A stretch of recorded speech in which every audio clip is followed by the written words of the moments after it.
कडूंची आज सकाळी 9 वाजता पत्रकार परिषद होतीये। चंद्रशेखर बावनकुळे यांनी केलेल्या टीकेला ते उत्तर देतील असं म्हटलं जात आहे। अमरावतीत प्रहार संघटना आक्रमक झाली आहे। कर्जमाफी संदर्भात बावनकुळेंची प्रहार संघटनेवर टीका होती। आज बावनकुळेंविरोधात आंदोलन होण्याची शक्यता नाकारता येत नाही।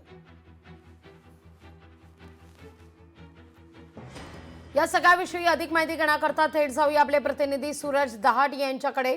सूरज, का अधिक माहिती या सगळ्या संदर्भात? चंद्रशेखर बावनकुळे यांच्या वक्तव्यानंतर प्रहार संघटना आक्रमक झाली आहे, आज आंदोलन करणार आहे आणि त्यातच बच्चू कडूंची पत्रकार परिषद सुद्धा।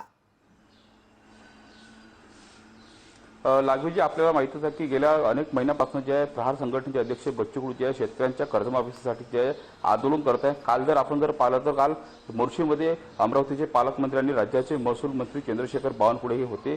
त्यात जर पाहिलं तर त्यांनी बच्चू कडूंवर थेट नाव न घेता टीका केली होती।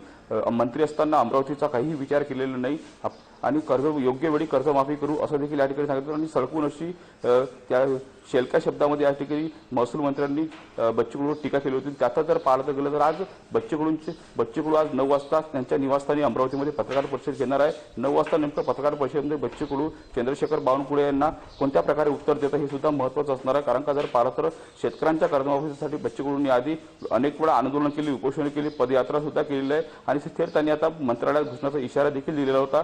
त्याच पासून जर पाहिलं गेलं तर काल जो प्रकार घडला आहे त्यामुळे प्रहारचे कार्यकर्ते संतप्त झालेले आहेत। तसेच जर पाहिलं तर दुपारी 1 वाजता अमरावतीच्या जिल्हाधिकारी कार्यालयावर प्रहार संघटनेच्या वतीने चंद्रशेखर बावनकुळे यांच्या विरोधात आंदोलन देखील करण्यात येणार आहे। नेमकं आज बच्चू कडू नेमकं काय प्रतिक्रिया देतात आणि दुपारनंतर होणारं आंदोलन हे कशा प्रकारे होतं हे सुद्धा महत्त्वाचं असणार आहे। मात्र एकूणच जर पाहिलं तर भाजप आणि प्रहारच्या कार्यकर्त्यांचा यावेळी आमने सामने सामना होणार का हे सुद्धा बघणं महत्त्वाचं आहे। कारण का सातत्याने बच्चू कडू जे आहे जे देवेंद्र फडणवीस असतील किंवा अमरावतीचे पालकमंत्री महसूल मंत्री असतील यांच्यावर टीका करतात, त्यामुळे प्रहारचे कार्यकर्ते आहे आणि दुसरीकडे भाजपचे कार्यकर्ते देखील आक्रमक झाले। त्यामुळे आज नेमकं कशा प्रकारे आंदोलन होतं हे सुद्धा बघणं महत्त्वाचं असणार आहे। लागली सूरज, धन्यवाद तुम्ही दिलेल्या एकूणच सविस्तर माहिती करता।